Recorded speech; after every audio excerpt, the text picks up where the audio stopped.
Welcome to the new Chemist Podcast. We're glad you're listening. Feel free to download this podcast on Spotify and Google Podcasts and other platforms. Here on the new Chemist, we discuss chemistry, which simply put is the science of change, as well as the other sciences, careers, community, research, and COVID-19. We're happy you're tuning in. My guest today is Vincent Miranda. Thanks for joining me today. It is so good to hear from you. Just briefly, I'll inform my audience about you. A good friend and a good colleague of mine, an intelligent young person, Vincent Miranda graduated valedictorian in 2017 from Northwood High School in Napanee, Indiana. Vincent Miranda graduated in the spring of 2021 from Taylor University, and he earned a Bachelor of Science degree in biochemistry. He is currently enrolled in Indiana University School of Medicine, and I'm sure he will do well, and I wish him all the best. Please welcome Vincent Miranda. Thanks, Vincent, for joining me today. It's so good to have you as a guest today on this podcast. Yeah, it's great to be here. Thanks for having me. Yeah, me and Vincent go way back. We go all the way back to 2018. Isn't that right? Yeah, that sounds about right. Yeah, I was just a fresh chemistry student. Yeah. Didn't know up from down. Yeah, didn't know up and down, but he knew his way around the lab. So I would say a really good friend of mine, a close friend of mine, and a really intelligent young person. So what have been your long-standing interests in the field of science? I think just starting from mainly in high school when I really took an interest to science and the different fields of science. I have always wanted to use my knowledge and what I've learned just to help others. I think everyone kind of has their niche where they just feel comfortable, and for me that's been the field of science. And so to be able to use that, to be able to use what I learn and what I know to then impact others in a positive way, that's kind of been one thing I've really tried to do. Okay, so you're interested from your career profile. I could see you're interested in the translational aspects of science as it pertains to science impacting society. Is that correct? Yep, I would say so. Yeah, that's good. So along that line, in what way would you say have you added a creative flair to the science that you did at Taylor University?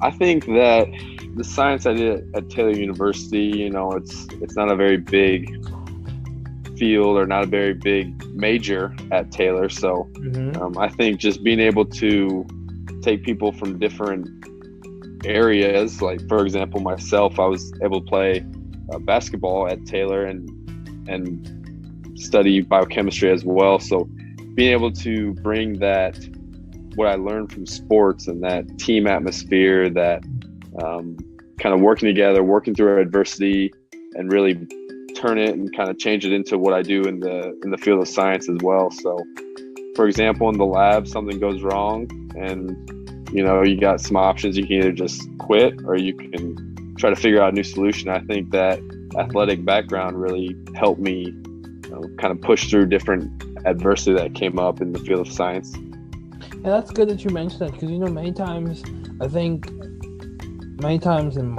from my personal experience, it seems as if athletics and academics are like two different spheres that people rarely show that they coincide. But I think if we were to take the discipline that we taught and perpetuated in the field of athletics and translate that into science and show that the same way how person X can be great in basketball through being disciplined and dedicated from a very early age. So likewise, you can be great in science if you're disciplined, dedicated, and you coincide with your skills and passion from an early age. You work hard, so you can be great. But along that line, how do you maintain view of the bigger picture in your career and in your life in general? When you encounter challenges, everyone has encountered challenges at some point in their academic career. When you encounter challenges, how do you maintain view of the bigger picture? I think for me, it's just taking it day by day, especially for what I want to get into. You can really get caught up in very future focused and what's coming next and how do I prepare for this and am I ready for that. I think that can really just cause trouble in the present if you're looking so much toward the future that you forget what you're doing now. So one of the things I like to do is just make sure I'm not looking too far ahead and just going day by day and making things into smaller, more manageable tasks as opposed to things that seem unmanageable and huge. And then in addition to that, I think being able to have the correct priorities, just knowing where my career, where academics fits into my life in general. And there are things that are more important than that, even though academics is very important to me. Yeah, that's fair. That's fair. So, would you say that your perspective or your stance of taking it in like day by day or in granularity, so looking at the particulars of that specific day, is really complemented to your success thus far? Yeah, I would say so. Like I said, it just keeps me grounded and keeps me from getting discouraged by looking at things that may seem impossible to accomplish all in one swoop. So breaking it up into those smaller things, I think, helps me stay encouraged. Yeah, that's good. That's good. John Maxwell said, "While others simply go through life, I will grow through it. That's my choice, and I will surrender it to no one." So yeah, we do have agency, and we do have the capacity to choose. And like you said, you choose daily to take things one step at a time. And I think that complements, when you break a large task down into small parts, it makes it more feasible. And also make it more manageable in terms of, I'm not dealing with this huge goal that I must achieve in this one instance.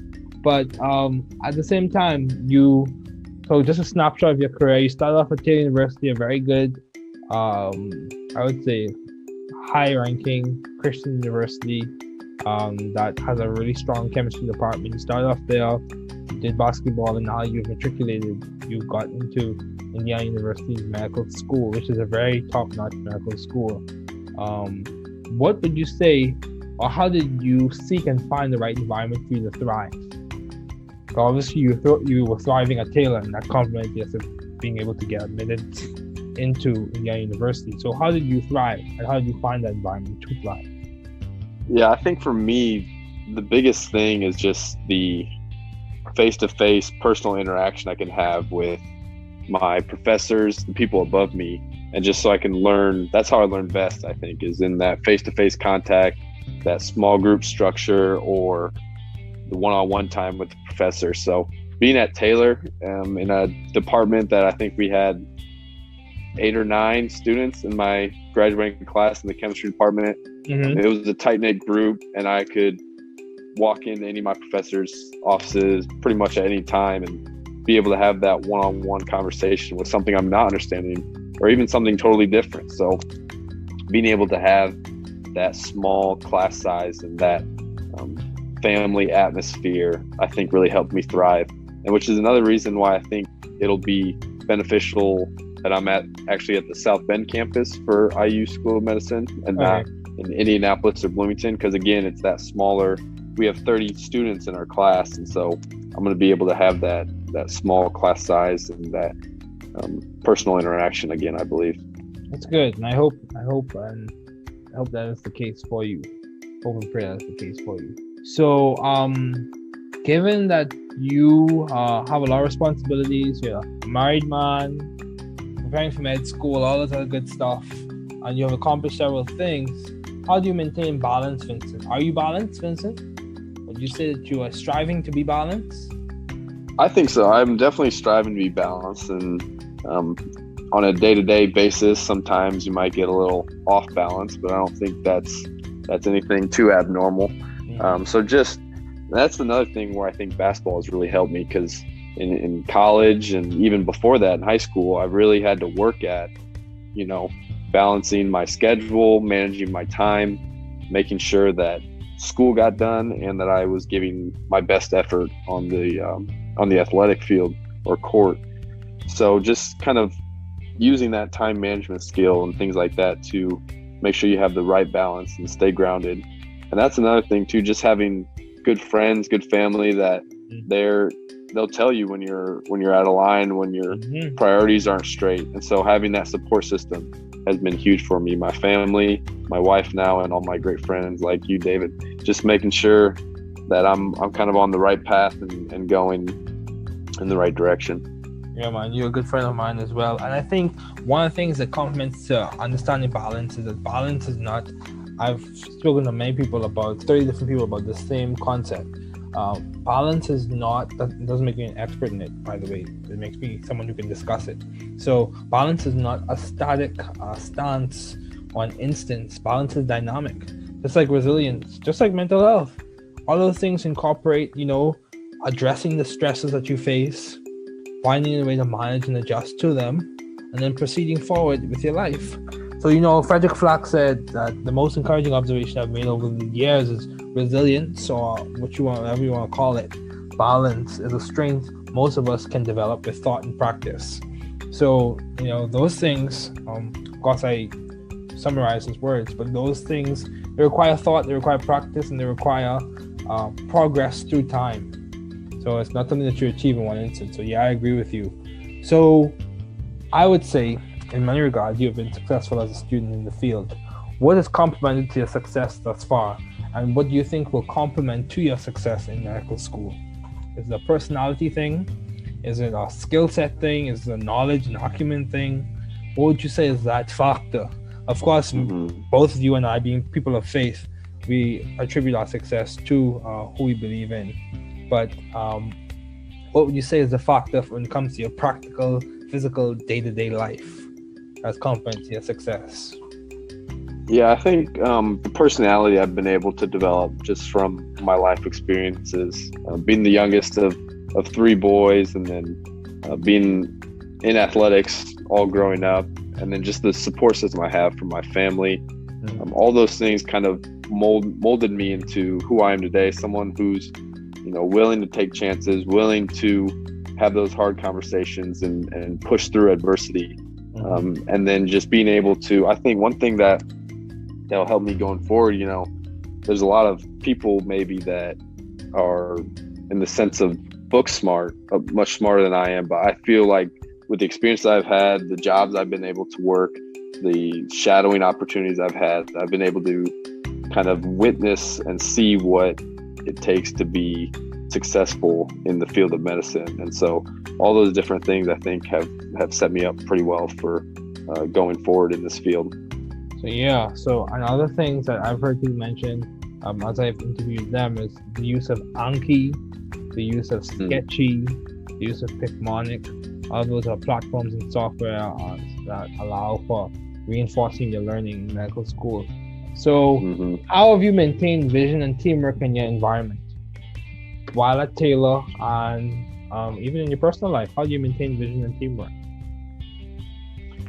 I think kind of sometimes you have to really stop and swallow your pride, because being a good student, and sometimes things do go your way, and at those moments you can't get too proud and think that you can do this all on your own, and I don't need God, I don't need any other people around me, I'm doing this all on my own. And whenever you start to teeter to that thought process, I think it's when, like I said before, you have a good support system that says, wait a second, you didn't get here all on your own, you have a good support system with you, and you don't want to ruin that, and just making sure that you're not too proud to ask for help sometimes. I agree. Like I was interviewing an administrator at Georgia Tech, and he made the comment, his concern is not about being right, he just wants to make sure that he gets it right. He wants to make sure he's in the right position, he's achieved the right goal, he has achieved the thing that's needful at the time. So why did you choose biochemistry? Be more specific. Why did you choose biochemistry as a field to major in, Vincent? What complemented that decision for undergrad? I think for me, so it kind of starts back to when I was in high school. Okay. Really, I had a great chemistry teacher and really enjoyed learning about the sciences. And then after that, I was able to shadow, or I had an internship at a hospital my senior year of high school. and kind of got to see the different parts of medicine. So I was thinking, what can I do? Where can I go to integrate this chemistry, these sciences that I love so much, as well as the field of medicine that I love so much? And so then that's kind of when I settled on biochemistry as opposed to a biology major, which a lot of pre-med students are, or just a chemistry straight up. So I really thought that by doing biochemistry, I could integrate those things that I loved respectively and kind of go from there. Okay, that's good. So why medicine? I'm sure you got this question before, so I'd like to hear. Why medicine, Vincent? Why medicine? I think one of the big things that kind of led me into medicine was just some experiences I had when I was younger. I was able to see my grandfather kind of go through the digression of dementia when I was probably 8 or 9. And so that was kind of one of the first things that really interested me in medicine. Obviously, at the time, I was mourning, and it wasn't easy for my family to watch that happen. But looking back on it, I think that's one thing that maybe even subconsciously really triggered me to have an inkling towards the field of medicine. And then, like I said, I knew I had a kind of an idea that I wanted to go into medicine. I thought maybe in high school, maybe I'd go work in a lab, something to do with chemistry. And then I had that internship where I was able to spend some time in the operating room, in the emergency room, radiology, all different aspects of the hospital. And at that point, it kind of solidified, this is something I'd like to do. I'd like to use what I know about chemistry and science and use it in this field of medicine to then help people. Yeah, I agree. So what specialty are you leaning towards? If you were able to pick one today, you had finished medical school and you developed the acumen with a skilled medical student that you will be, hopefully in what specialty would you choose today? I'm just curious. Yeah, I think if I had to choose something today, I'm really open into whatever when I go through my rotations sparks my interest. But if I had to pick something now, I think I would pick neurology. Okay. Just on the fact that I really am infatuated with the brain and how complex it is and everything that's going on there. I actually started out at Taylor with a psych minor, but then dropped that because I wasn't able to. It was just going to be a workload I wasn't willing to commit to adding that minor. So then I was able to take some psychology classes, and again, it just blew my mind, just the complexity of the human brain and how there's so many things that we don't know about it, and so many diseases that right now don't have any cures or anything like that. And I think it's a field that there's a high supply or high demand, and I'm hoping I can help with my future colleagues to meet that demand. That's fair. It's good that it worked out, eh? Yeah. work together for good. Roman 28. Yep. But do you have any advice to those wanting to pursue the field that you're currently studying in? That you're about to embark in, and the field that you studied in. Yeah, I would say just get as much real world experience as possible to really know, because you don't know. You may have an idea, you think, oh yeah, I'll like this sounds interesting, but until you really kind of get your hands dirty and have that experience. For me, it was like I interned at the hospital, and then a couple years later I worked as a nursing assistant at that same hospital. And so that aspect of it, you're able to see the almost the bottom of the totem pole in the medical field on your way to hopefully one day the top of the totem pole as a doctor. But really, it's kind of wrong, I guess I would say, to see it as a totem pole. I think it's a more progression. A progression, yeah. It's people all working together. You need everyone on board, from the nursing assistants all the way to the top physicians. You need everybody on board, thinking the same way, using that teamwork to do what's ultimately best for the patient. And so then I did that, and this past year or so I've been able to work at our county jail in the medical department and be able to have that experience. And I think all these different experiences and just being thrown into the fire in the medical field has really solidified my passion for medicine. And so I would say people coming in thinking they might want to do medicine, just put yourself in the shoes of a medical professional and really give it a try. Yeah, that's fair. So, what has been some of the most beneficial advice that you have received? Some of the most beneficial advice you have received today? I think that one thing for me, I was able to shadow a doctor, a physician here around my hometown, and what he said to me was that the process of taking the MCAT and preparing for medical school, things like that, that's the hard part. Once you get in, you're a good student. You're obviously a good student if you got in. So you can kind of breathe or take a breath of relief when that happens. So just making sure that you're not getting overwhelmed, you're not getting too anxious or worked up for the school. And just kind of, like I said before, taking it day by day. Yeah, that's fair. That's very good. Anyway, Vincent, thanks so much for joining me today. It was definitely a pleasure to have you on as a guest and a good friend of mine. Absolutely. Thanks for listening. We're glad you were able to tune into this podcast. Once again, this is The New Chemist, where we discuss chemistry, which simply put is the science of change, as well as the other sciences, careers, community, research, and COVID-19. Thanks again for listening. Note, the views on this podcast represent those of my guests and I.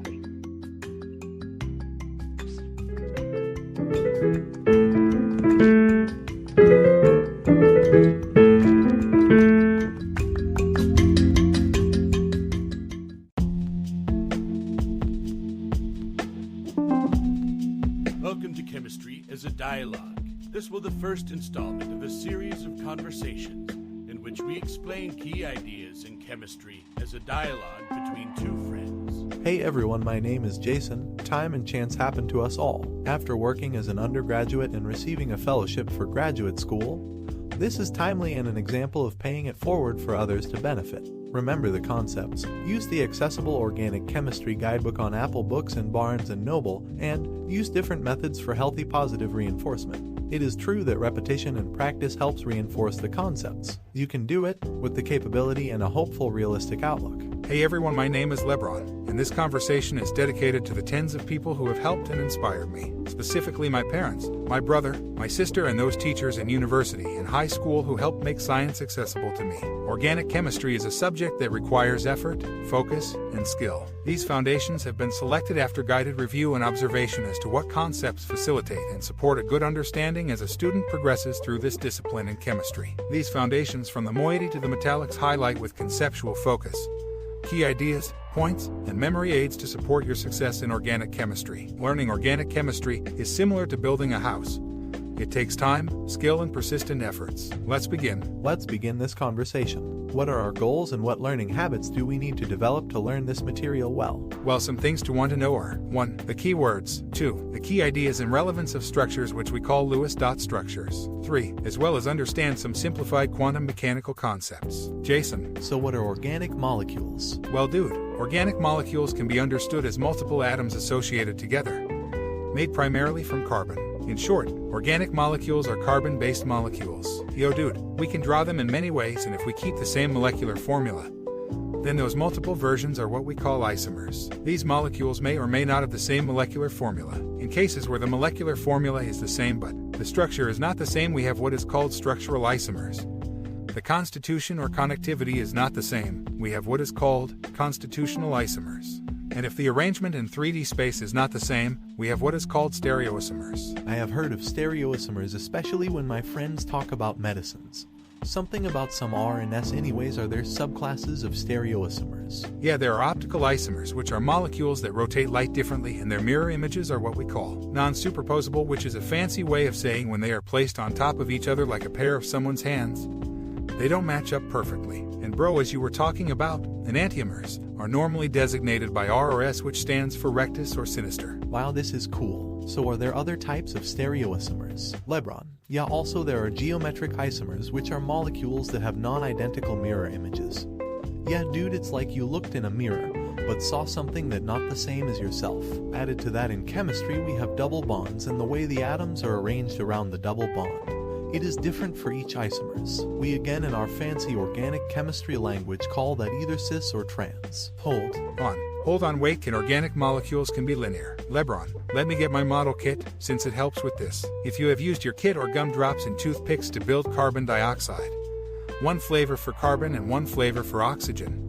So 2 oxygens and 1 carbon, the molecule is linear. Well, buddy, other linear molecules are triple bonded, one named acetylene. Let's keep using the gumdrops. We can have the atoms all in a plane, but like a triangle, or we say, trigonal. Okay, tell me more. Molecules such as formaldehyde is trigonal planar, and this compound is used in clinical settings. I think I understand. Molecules can have arrangements in 3D space such as methane, which is found in natural gas, and exists as a tetrahedral molecule. Correct. Let's keep the cognitive train running. You can also at home practice with computer software such as ChemDraw or Word. So what the importance of the structure of 3D molecules? So let me tell a story. A long time back, there was this guy named Gilbert Lewis. He did a lot of hard work that we use today to note the positions of particles we call electrons. Other smart guys such as Gillespie and Nyholm also did significant work which gave us the set of ideas we call VSEPR. Say what? Lebron, just hold on a minute. Let's get some more gumdrops. Yeah, let me grab my flashcards and my computer to make my Anki deck.